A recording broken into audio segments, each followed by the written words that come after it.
Rafa, les damos la bienvenida al Film TV. Muchísimas gracias por acompañarnos en esta hermosa noche de viernes. Estamos en vivo desde el estudio principal de Canal 10 para abordar los temas más importantes de la agenda política de esta semana, que, como ustedes sabrán, tuvo dos momentos importantes a nivel nacional, con la apertura de sesiones en el Congreso Nacional, con las palabras del presidente Alberto Fernández, un discurso que tuvo quizá más críticas que defensas, pero vamos a ver cómo impactó dentro del Frente de Todos las palabras del presidente con el diputado Eduardo Fernández, que integra el oficialismo nacional. En la segunda mitad de la noche vamos a buscar el debate entre los concejales Juan Pablo Quinteros de Encuentro Vecinal y Diego Casado de Hacemos por Córdoba, porque el intendente habló ante los concejales y los vecinos por última vez como intendente de Córdoba, y ya empezó a presentarse como el candidato que será en este turno electoral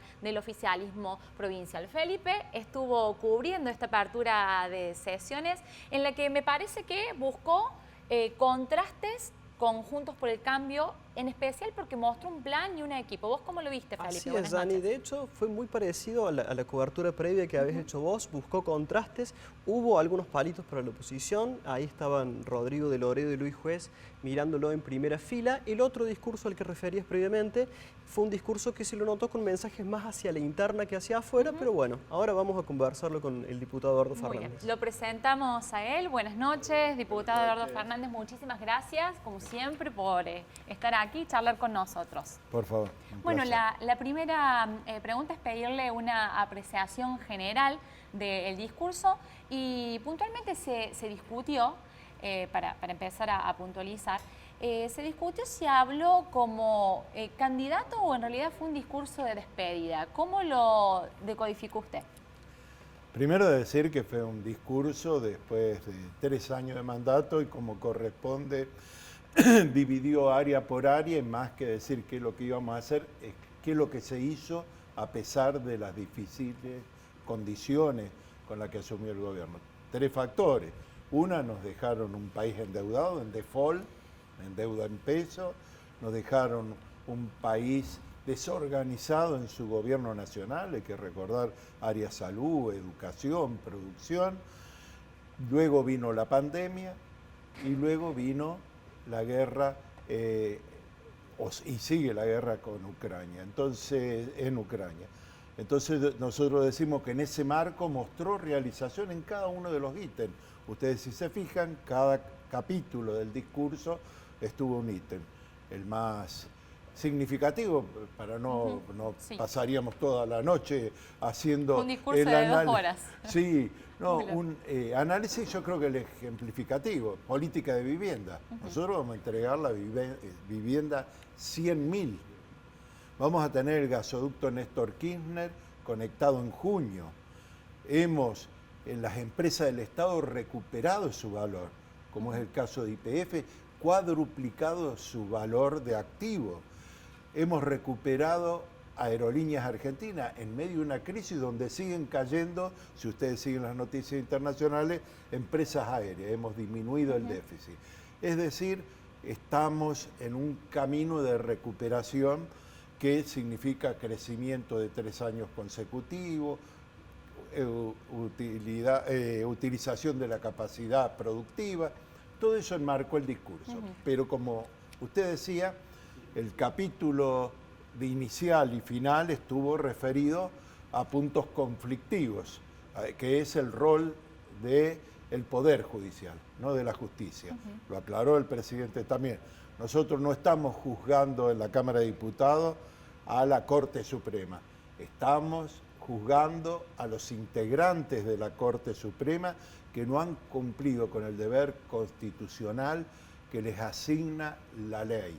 Entonces, el presidente hizo mención tanto al inicio, con respecto a la investigación al atentado a la vicepresidenta Cristina Fernández de Kirchner, como al accionar en casos emblemáticos que corresponde al Poder Ejecutivo y Legislativo, que es la coparticipación, desconociendo lo que dice la Constitución, quizás son los que ocasionaron mayor reacción Eduardo, en la y si le preguntamos oposición. por estos elementos últimos que comenta, que son los elementos más políticos, si se quiere, ¿cómo se recibió el discurso puertas adentro del Frente de Todos? Porque, por ejemplo, los cuestionamientos a la justicia van de la mano con ofrecer cierto apoyo de Cristina Kirchner en un momento en el cual está muy caliente la interna dentro del Frente de Todos, se acerca el proceso electoral, Alberto Fernández insiste con competir en las PASO.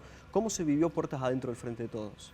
Nosotros veníamos de una sesión que después de, desde el mes de diciembre, no poder sesionar en la Cámara de Diputados, el día anterior, el 28.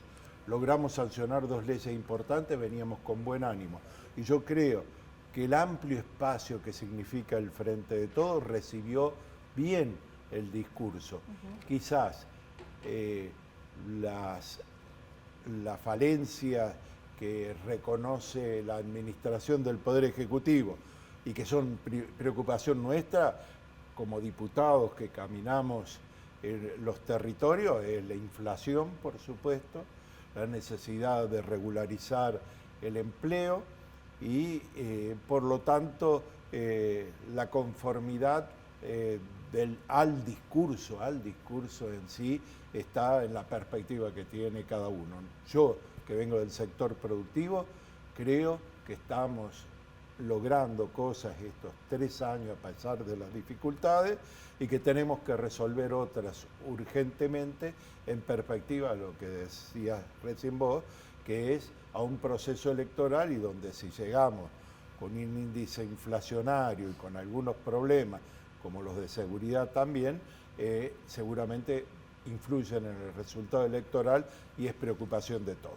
A propósito de este camino de reconstrucción que menciona, ¿cómo imagina que va a ser el último año de mandato de Alberto Fernández? Yo soy un poco más pesimista que usted porque vemos otras señales, en definitiva, que terminan reforzando este concepto de soledad del presidente. No tiene ya los contactos judiciales porque es evidente su enemistad con el Poder Judicial.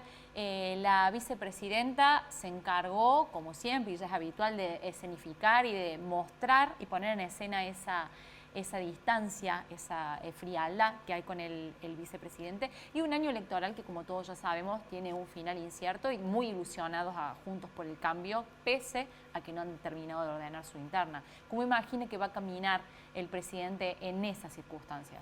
Con decisión porque tiene todo el poder constitucional asumido, con un gabinete que viene cumpliendo las políticas establecidas y con un Ministerio de Economía que una vez reorganizado y ha resumido el Ministerio de Producción, de Agricultura, tiene las herramientas el ministro Massa para dominar esta situación.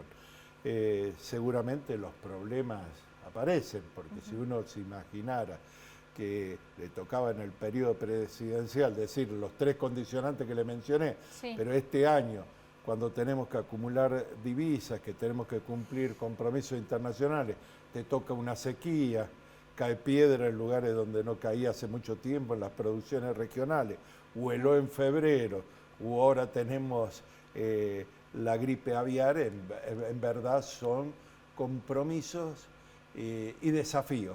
Y está respondiendo el gobierno. Yo he estado hace pocas semanas entregando a productores lácteos, junto con el Ministerio de Economía, subsidios y atendiendo la situación a los pequeños productores. Es un gobierno que está respondiendo y trata ahora de cumplir también con los desafíos, por ejemplo, en la ciudad de Rosario, actuando con rapidez en este Eduardo, sentido. si no hubiera estado la apertura de sesiones, seguramente hubiéramos empezado con esta pregunta que le voy a hacer ahora. La semana pasada se constituyó un nuevo bloque en la Cámara de Senadores, participó Vigo junto a otros 4 senadores, perdió la primera minoría, el Frente de Todos. ¿Cómo impactó hacia adentro del Frente de Todos este movimiento? Y también preguntarle si es algún movimiento similar se puede llegar a replicar en la Cámara de Diputados. En la sesión del 28 estuvimos los 118 diputados en un solo bloque. En este proceso del año 2023, con las particularidades que tiene en política, que ustedes lo vienen analizando, de tipo sociológica, económica, pero también de perspectiva de formaciones políticas, eran ya senadores que venían manifestando algunas inquietudes. Nadie puede decir que no suceda en otro lado. Yo confío, o por lo menos tengo la confianza que en diputados venimos hablando de estos asuntos, y por supuesto que toda cuestión que atente a esta unidad en diversidad, que es el principal planteo político que hizo el Frente de Todos, trae y no sería deseable. Por lo tanto, el desafío es que legislemos y que funcione el Senado con los bloques que sea, porque siempre hubo que negociar, igual que hemos tenido que negociar en diputados. Bueno, ahora lo voy a llevar a la arena electoral. La semana pasada estuvo aquí en este living Federico Alessandri, intendente de Embalse, precandidato a gobernador por el núcleo interno que él lidera, el ex senador Carlos Caserio, interno dentro del Frente de Todos, y planteaba casi como un hecho que esa lista va a existir. Algo que planteaba al principio, mucha ilusión en Juntos por el Cambio, porque entienden que un candidato como Alessandri puede rasparle algunos votos a Yarlora. Ahora, trasladándolo a la discusión en el seno interno, ¿para usted es buen candidato a Alessandri o se inclinaría por la otra columna del Frente de Todos que lidera Gabriela Esteves, Pablo Carro, por ejemplo, que también ya han por lo menos deslizado con voz baja sus pretensiones? Yo estoy en una de las columnas. Sí. Lo mismo lo escuché a Federico en el reportaje, terminó el reportaje, hablé con él. Me parece interesante. Yo creo que en el discurso, en el documento del 16 de febrero de la Mesa Nacional del Frente de Todos, hemos dicho que tenemos que hacer todos los esfuerzos para que haya unidad en la diversidad. Yo voy a seguir insistiendo en esto. Aspiraciones todos tenemos. Yo tengo también la aspiración de tener un lugar en las listas provinciales, me parece lógico, porque soy el que vengo hablando hace años de que el modelo de Córdoba no es el modelo nacional, y yo no puedo estar peleando un criterio para la industria, para el pequeño productor. La provincia hace otra. En educación, nosotros aumentamos en educación. Schiaretti, desde que comenzó el mandato hasta ahora, ha disminuido el presupuesto en términos reales, le ha disminuido a los docentes el 10% del salario. Nosotros somos distintos, somos dos modelos, y eso se tiene que expresar en política. ¿Cómo lo vamos a hacer? Lo vamos a resolver Federico, el sector de Carlos Caserio, planteando una interna. Sí, ¿cuál es la diferencia de fondo entre los dos sectores que son del Frente de Todos? Quizás en la base electoral nuestra ha habido siempre un sentimiento en el sentido que el peronismo o el denominado peronismo cordobés no perteneció a esas categorías como kirchnerismo. Yo vengo desde el 2003 adhiriendo al Frente para la Victoria hasta ahora. Y otras fuerzas políticas que con derecho, atendiendo las razones, se incorporan después. Creemos también que la necesidad de disputa, o más que la necesidad, la posibilidad de una disputa está dada, pero yo en lo particular voy a seguir peleando por la unidad. Y no le raspamos a nadie, se confunde Yarlora y su gente. El problema es de ellos, que hace rato abandonaron las líneas nacionales y populares del justicialismo y se dedicaron a competir con la derecha, y hoy están viendo a ver cómo la corren a la Bullrich, diciendo si van a poner el ejército, desconociendo hasta las funciones de las Fuerzas Armadas para combatir el delito. Es decir, están compitiendo dentro de un mismo rango. El problema es de ellos. Nosotros lo que tenemos que hacer es ofrecerle a la sociedad cordobesa una alternativa que tome las banderas históricas del peronismo: producción, trabajo, justicia social, defensa de la soberanía, unidad latinoamericana, en la integración mundial, y el progresismo, que no lo tiene. Pero hay dirigentes, como el caso de Martín Gil, ¿no?, que fue muy comentado en semanas anteriores, que se habla ya de un acuerdo. ¿Cómo analiza usted ese pase? Martín es un amigo mío y tiene todo el derecho en percibir la política como la percibe. Pero Martín Gil estuvo firmando la semana pasada con 60 intendentes cordobeses, acuerdo con el Ministerio de Desarrollo Social. ¿Usted cree que no está cerrado? Y que ha traído a la provincia un récord de inversiones. Dentro de poco vamos a presentar la cifra, ya que dice, hacemos por Córdoba, que Córdoba ha sido discriminada, como nunca han venido a Córdoba, en todas las áreas, vivienda, desarrollo social, obra pública, la posibilidad de atender a la producción, cuando los empresarios, que es el ámbito donde me muevo, hablan de una inversión, hablan de la posibilidad de asistencia, y durante la pandemia la tuvieron con el gobierno nacional, no con el gobierno de Córdoba. El gobierno de Córdoba durante el año 2020, los empresarios tienen que saber, ejecutó solamente el 26% del presupuesto del Ministerio de Producción y no atendió comerciantes hasta que empezaron a prender fogata en el interior. Esas son las diferencias. Un gobierno que mantiene producción y trabajo sin especulación electoral, sino como principio rector de nuestra política. Muy bien, diputado Fernández, llegamos al final. La última pregunta que teníamos preparada no se la hacemos porque ya le contestó, aspira a un puesto en la lista de legisladores. Gracias, gracias diputado, muy amable. Por favor.